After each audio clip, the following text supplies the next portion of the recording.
Hello student to welcome to in my YouTube channel. तो आज हम लोग इस वीडियो में 10th क्लास केमिस्ट्री चैप्टर लघुत्तरीय प्रश्नों को सॉल्व करने वाले हैं। तो यहाँ पे पहला क्वेश्चन है कि श्रृंखला गुण क्या है। तो इसका आंसर हो जाएगा यहाँ पे कार्बन के परमाणु आपस में संयोग करके श्रृंखला बनाने की प्रवृत्ति रखते हैं। कार्बन में उपस्थित इस गुण को कार्बन का श्रृंखलन गुण कहते हैं। फिर यहाँ पे दूसरा नंबर क्वेश्चन है कि एलिफैटिक यौगिक क्या है। तो इसका आंसर हो जाएगा कि खुली श्रृंखला वाले संतृप्त तथा असंतृप्त हाइड्रोकार्बन को एलिफैटिक यौगिक कहते हैं। फिर यहाँ पे 3 नंबर क्वेश्चन की क्रियाशील समूह क्या है। तो इसका आंसर हो जाएगा इसका आंसर हो जाएगा कि किसी कार्बनिक यौगिक में उपस्थित वह समूह जिस पर यौगिक का रासायनिक गुण निर्भर करता है उस यौगिक का क्रियाशील समूह कहलाता है।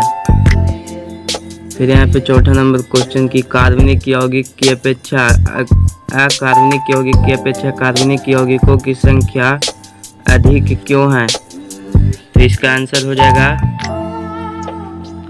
क्योंकि कार्बन परमाणु अन्य परमाणुओं के साथ इलेक्ट्रॉनों का साझा कर यौगिक बनाते हैं। यह एक दूसरे से सहसंयोजक यौगिक आबंध द्वारा जुड़े होते हैं। यानी कि जो ये कार्बनिक यौगिक है वो अपना ज़्यादा से ज़्यादा अभिक्रिया करता है, यानी कि साझा करता है दूसरे तत्व के साथ, तो तभी तो इसकी संख्या अधिक होगी। यानी कि तो इसका एग्जाम्पल्स में हो जाएगा, जैसे एग्जाम्पल्स में हो जाएगा मेथेन, एथेन, प्रोपेन, ब्यूटेन। अगर आप लोग इसका उपयोग लिखना चाहेंगे कि कार्बनिक यौगिक का उपयोग, तो इसका रासायनिक उद्योग में, दवाइयाँ बनाने में, प्लास्टिक में, रबर में, यानी कि वो सभी पदार्थ जो जल सकता है उन सभी का उपयोग होता है कार्बनिक यौगिक, यानी कि कार्बन की मात्रा उसमें उपस्थित होती है। फिर यहाँ पे 5वां नंबर क्वेश्चन की कार्बनिक और अकार्बनिक यौगिकों में मुख्य भेद बताएं। तो इसका आंसर हो जाएगा यहाँ पे एक तरफ कार्बनिक यौगिक का है और दूसरे तरफ अकार्बनिक यौगिक का है। तो कार्बनिक यौगिक में हो जाएगा कि ये सहसंयोजक यौगिक होते हैं। पहला हो जाएगा कि कार्बनिक यौगिक सहसंयोजक यौगिक होते हैं, जबकि अकार्बनिक यौगिक जो कि यह आयनिक यौगिक होते हैं। दूसरा हो जाएगा कि कार्बनिक यौगिक दहनशील होते हैं, जबकि अकार्बनिक यौगिक अदहनशील होते हैं, यानी कि ये नहीं जलते हैं। तीसरा इसमें हो जाएगा अंतर कि कार्बनिक यौगिक जो कि जल में अघुलनशील होते हैं, यानी कि जल में नहीं घुलते हैं, और जबकि अकार्बनिक यौगिक जो कि जल में घुल जाते हैं, यानी कि जल में घुलनशील होते हैं। फिर यहाँ पे 6 नंबर क्वेश्चन की सहसंयोजक यौगिक क्या होते हैं। कार्बन परमाणु अस्थायी तत्व को कैसे प्राप्त करता है। तो इसका आंसर हो जाएगा यहाँ पे कि जब दो परमाणु अपनी बाह्यतम कक्षा के इलेक्ट्रॉनों का आपस में साझा करके यौगिक करते हैं तब उनके बीच निर्मित बंधन को सहसंयोजक बंधन कहते हैं तथा इस प्रकार से निर्मित यौगिक सहसंयोजक यौगिक कहलाता है।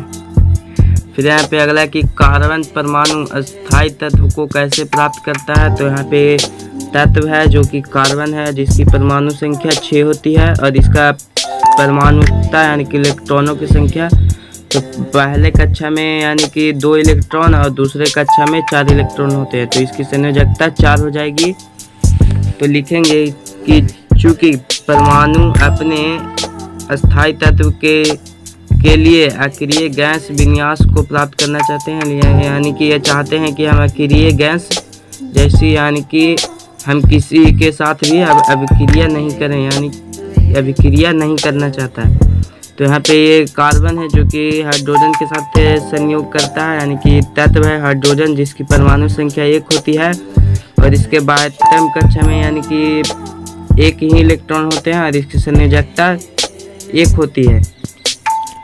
लिखेंगे यानी कि अतः कार्बन परमाणु हाइड्रोजन के साथ संयोग करके अस्थायी तत्व को प्राप्त करता है, यानी कि कार्बन है इसके बाह्यतम कक्षा में 4 इलेक्ट्रॉन, देखिए 1 2 3 4 इलेक्ट्रॉन है और इसके यानी कि 4 हाइड्रोजन से संयोग करेगा, यानी कि 4 हाइड्रोजन से, तो 1 2 3 4 हाइड्रोजन इसको। तो देखिए हाइड्रोजन का तत्व जो कि एक X दिया हुआ है, इसका एक एक इलेक्ट्रॉन है चारों के पास, तो ये अपना इसका इलेक्ट्रॉन इसके साथ साझा करेगा और ये इसका यानी कि इलेक्ट्रॉनों का साझा करेगा, तो यहाँ पे CH4 बनाएगा।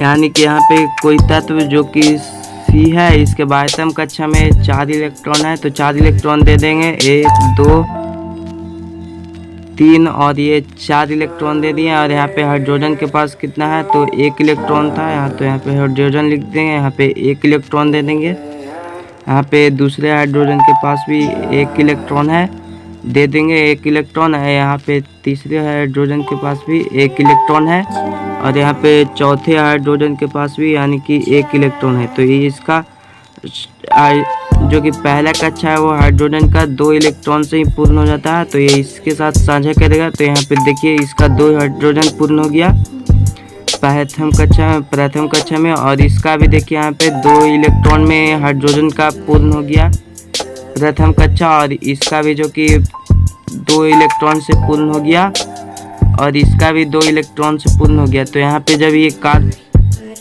कार्बन है जो कि 1 इलेक्ट्रॉन दे रहा है, तो वो भी कहेगा कि अब तुम भी हमको दो 1 इलेक्ट्रॉन। तो यह यानी कि कार्बन भी है जो कि इन सभी तत्वों से 1 इलेक्ट्रॉन ले लेगा, यानी कि ग्रहण करेगा। तो यानी कि जब ये ग्रहण करेगा तो यहाँ पे देखिए ये अपना जो कि कार्बन बनाएगा। यहाँ पे देखिए कार्बन का अब 8 इलेक्ट्रॉन पूर्ण हो गया, यानी कि 2 यहाँ है, 2 यहाँ है, 2 यहाँ है, यानी कि गिनेंगे तो इसको 8 होगा। यानी कि जब यह अभिक्रिया करेगा तो यहाँ पे बनाएगा CH4 बनाएगा।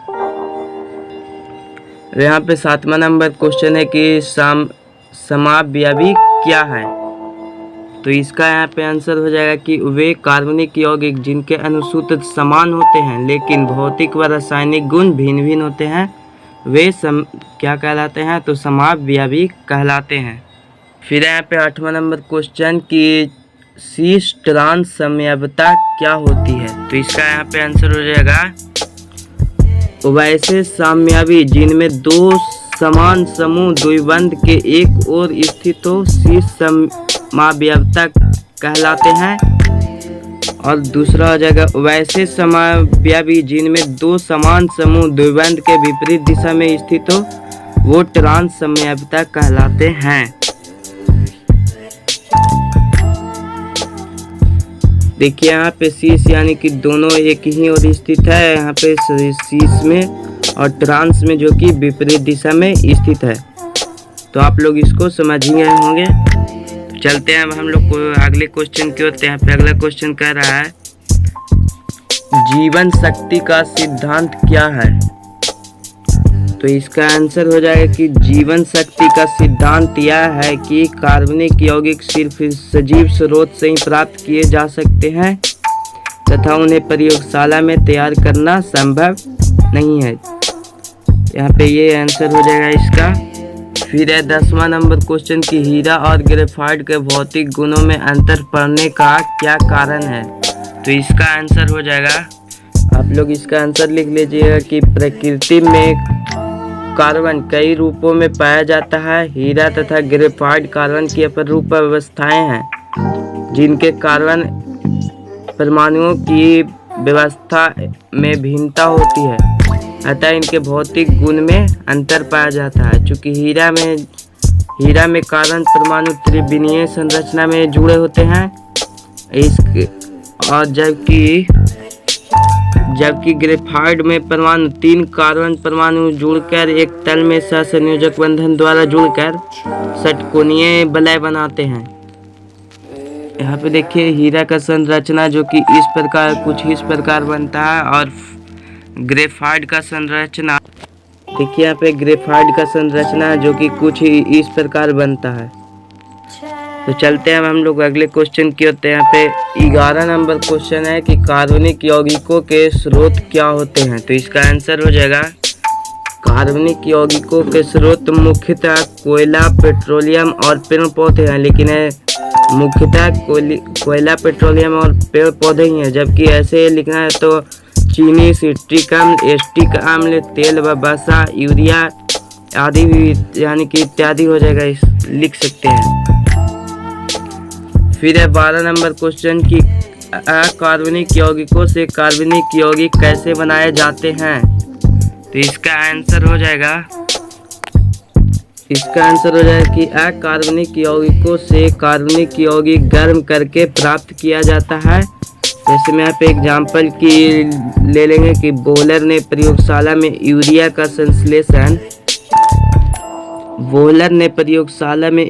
संश्लेषण अमोनिया साइनेट को गर्म करके किया था।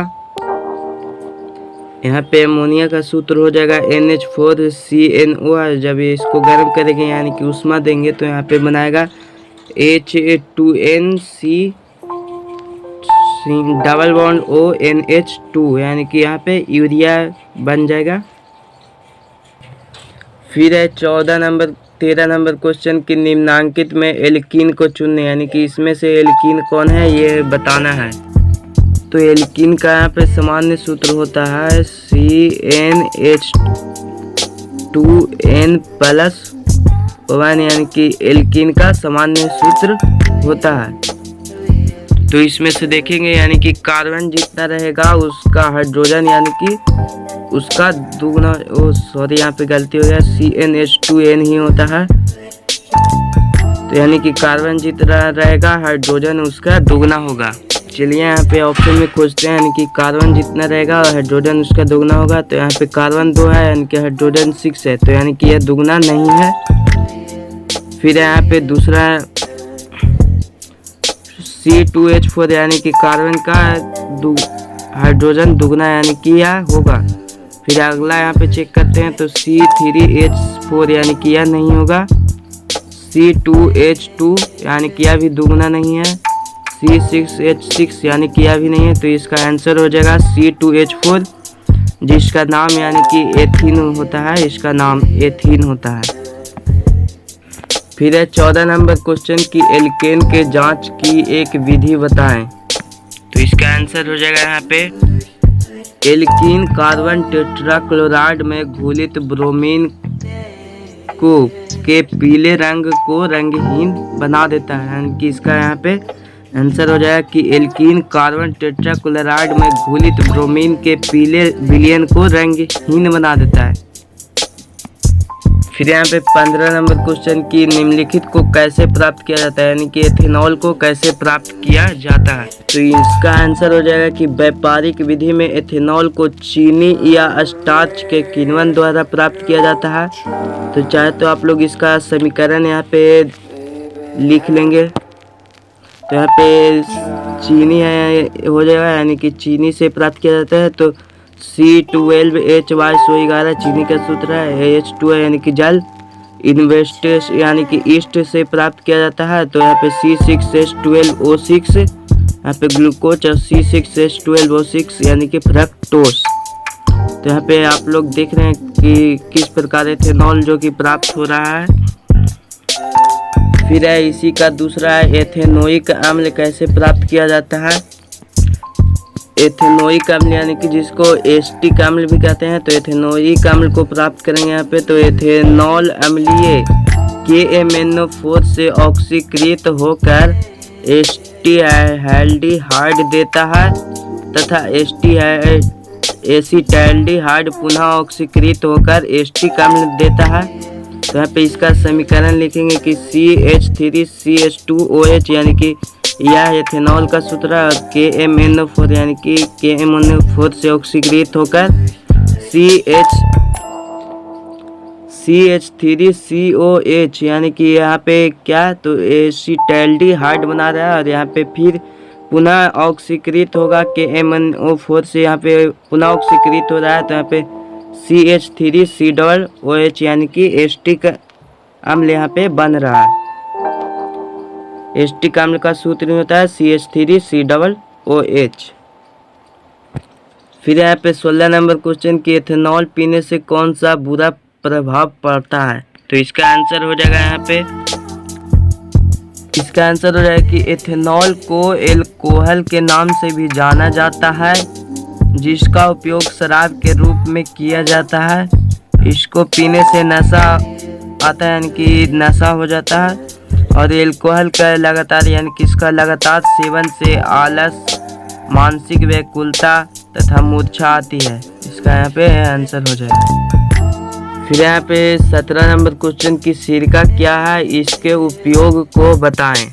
तो इसका आंसर हो जाएगा कि 6 से 8% टनु एस्टिक अम्ल को सिरका कहते हैं। इसका उपयोग अचार बनाने में परिरक्षक के रूप में किया जाता है या होता है। फिर यहाँ पे 18 नंबर क्वेश्चन की वनस्पति तेल और वसा क्या होते हैं। तो इसका आंसर हो जाएगा वनस्पति तेल और वसा वस्तुतः उच्च बसीय अम्ल तथा ग्लिसरॉल से बने एस्टर होते हैं। इसका यहाँ पे आंसर हो जाए। फिर चलते हैं हम लोग अगले क्वेश्चन की होते हैं। यहाँ पे 19 नंबर क्वेश्चन है कि साबुनीकरण क्या होता है। तो इसका आंसर हो जाएगा कि वनस्पति तेल एवं वसा का क्षार द्वारा जल अपघटन की क्रिया के फलस्वरूप साबुन तथा ग्लिसरॉल का बनना साबुनीकरण कहलाता है। फिर है 20 नंबर क्वेश्चन की साबुन क्या है। तो इसका आंसर हो जाएगा कि साबुन उच्च बसीय अम्लों के सोडियम लवण होते हैं। यानी कि साबुन क्या होता है, तो साबुन कि उच्च बसीय अम्लों के सोडियम लवण होते हैं। फिर है 21 नंबर क्वेश्चन की साबुन कैसे बनता है। तो इसका आंसर हो जाएगा वनस्पति तेल या वसा को सोडियम हाइड्रोक्साइड विलयन के साथ गर्म करने से साबुन तथा यानी ग्लिसरॉल बनता है। यानी कि साबुन कैसे बनता है, तो वनस्पति तेल या वसा को सोडियम हाइड्रोक्साइड विलयन के साथ गर्म करने पर साबुन बनता है। फिर यहाँ पे 22 नंबर क्वेश्चन की एक एस्टर का नाम बताएं, एस्टर की गंध कैसी होती है।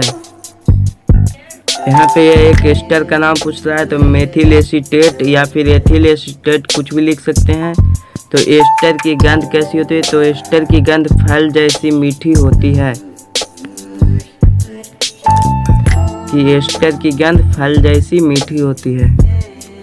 फिर यहाँ पे 23 नंबर क्वेश्चन की एरोमेटिक यौगिक की जांच कैसे की जाती है। तो इसका आंसर हो जाएगा कि नेफ्थलीन की गोली या अन्य एरोमेटिक यौगिक के चूर्ण को तांबे के पत्थर पर रखकर बर्नर के प्रकाशहीन लौ के में गर्म करें। तत्पश्चात बर्नर की लौ का निरीक्षण करेंगे तो बर्नर काली युक्त लौ पीले लौ के साथ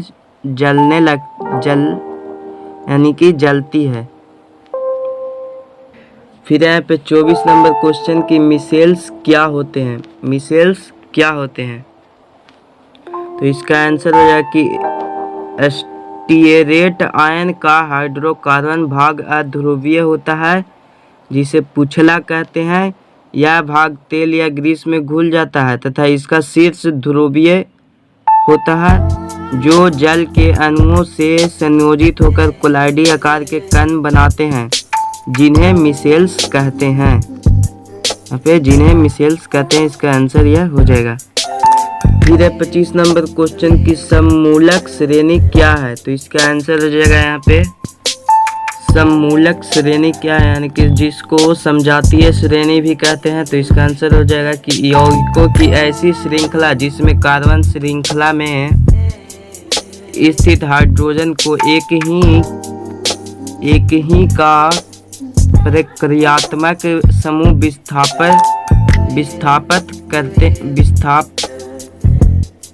विस्थापित करते हैं, यानी कि विस्थापित करते हैं, उसे सममूलक श्रेणी कहते हैं। इसके क्रमागत यौगिकों के अनुसूत्रों में CH2 का अंतर होता है। जैसे कि यहाँ पे देखिए समजातीय श्रेणी यानी सममूलक श्रेणी को समजातीय श्रेणी कहते हैं। तो इसके अनुसूत्रों के बीच देखिए यहाँ पे अंतर दिया हुआ है, कितना है CH2 का अंतर, सब जगह इसमें CH2 का अंतर होता है। फिर 26 नंबर क्वेश्चन की जीवाश्म ईंधन क्या होते हैं। तो इसका आंसर हो जाएगा कि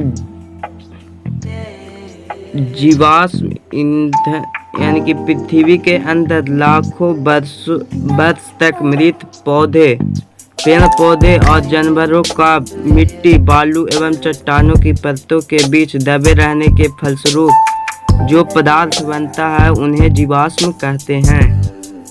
फिर यहाँ पे 27 नंबर क्वेश्चन की सहसंयोजी यौगिक प्रायः विद्युत के कुचालक क्यों होते हैं? तो इसका आंसर हो जाएगा, इसका कारण यह है कि ये उदासीन अणुओं से बने होते हैं, आयनों से नहीं। ये पिघली या जलीय विलयन की अवस्था में आयन उत्पन्न नहीं करते हैं, इसीलिए विद्युत के कुचालक होते हैं। फिर यहाँ पे इसका 6 नंबर क्वेश्चन के निम्नलिखित यौगिक का नाम लिखे, यानी कि इसका नाम लिखना है। यानी कि ये देखिए सी, इसके कितने, यानी कि इसके 3 हाइड्रोजन जुड़े हुए हैं, तो इसको लिख सकते हैं CH3 सिंगल बॉन्ड, यानी कि C डबल बॉन्ड O है, यानी कि C डबल बॉन्ड O, और इधर भी CH3 यानी कि CH3 लिखेंगे तो ये किसका नाम हो जाएगा? प्रोपेनोन, इसका नाम हो जाएगा प्रोपेनोन।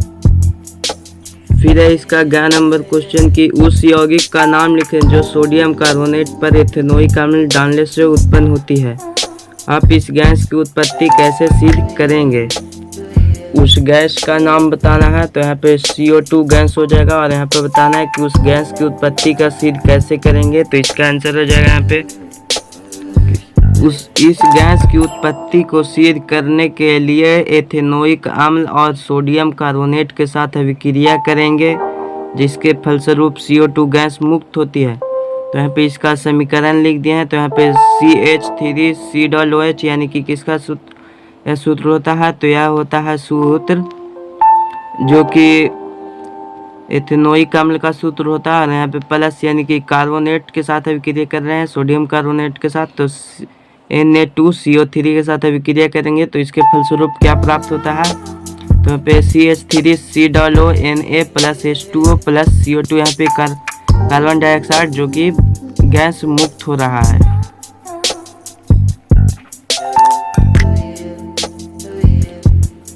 फिर यहाँ पे 28 नंबर क्वेश्चन है कि प्रतिस्थापन अभिक्रिया क्या है, उदाहरण देकर समझाएं। तो इसका आंसर हो जाएगा, विसरित सूर्य के प्रकाश की उपस्थिति में एल्केन की अभिक्रिया क्लोरीन के साथ होने पर एल्केन के सभी हाइड्रोजन परमाणु बारी बारी से क्लोरीन परमाणु द्वारा प्रतिस्थापित हो जाते हैं। इस अभिक्रिया को प्रतिस्थापन अभिक्रिया कहते हैं। फिर यहाँ पे कह रहा है कि उसका उदाहरण देकर समझाएं, तो यहाँ पे इसका उदाहरण हो जाएगा, तो यहाँ पे इसका उदाहरण हो जाएगा इस प्रकार, यानी कि यहाँ पे CH4 प्लस Cl के साथ अभिक्रिया किया तो यहाँ पे CH3Cl प्लस HCl यहाँ पे बनाया, यानी कि यहाँ पे एक हाइड्रोजन का प्रतिस्थापित हो गया। फिर यहाँ पे देखिए CH3Cl प्लस Cl2 के साथ अभिक्रिया किया तो यहाँ पे CH2Cl2 यहाँ पे 2 क्लोरीन यानी कि 2 हाइड्रोजन को यहाँ पे स्थापित कर दिया प्लस HCl बना लिया। और यहाँ पे देखिए यहाँ पे 2 हाइड्रोजन है और 2 क्लोरीन है, तो यहाँ पे Cl2 के साथ अभिक्रिया किया तो यहाँ पे देखिए सिर्फ एक ही हाइड्रोजन बच रहा है, यहाँ पे 3 क्लोरीन अपना जगह ले लिया और HCl इधर है। फिर यहाँ पे देखिए कि H यहाँ पे एक गो है और यहाँ पे क्लोरीन 3 गो है, Cl2 के साथ यहाँ पे अभिक्रिया किया तो यहाँ पे देखिए यानी कि यहाँ पे चारों हाइड्रोजन को भगा दिया और यहाँ पे खुद क्लोरीन जो कि बैठ गया क्लोरीन कार्बन के साथ और यहाँ पे HCl बना लिया। तो इस अभिक्रिया को प्रतिस्थापन अभिक्रिया कहते हैं, ऐसे अभिक्रिया को। तो अगर आप लोगों को यह वीडियो अच्छा लगा होगा तो प्लीज़ चैनल को सब्सक्राइब, वीडियो को लाइक, ज़्यादा से ज़्यादा शेयर, कमेंट और वीडियो को वायरल करें ताकि आप लोग कुछ सपोर्ट करें। और भी अधिक वीडियो पाने के लिए प्लीज़ चैनल को सब्सक्राइब करें। धन्यवाद। आप सबका अपना YouTube चैनल।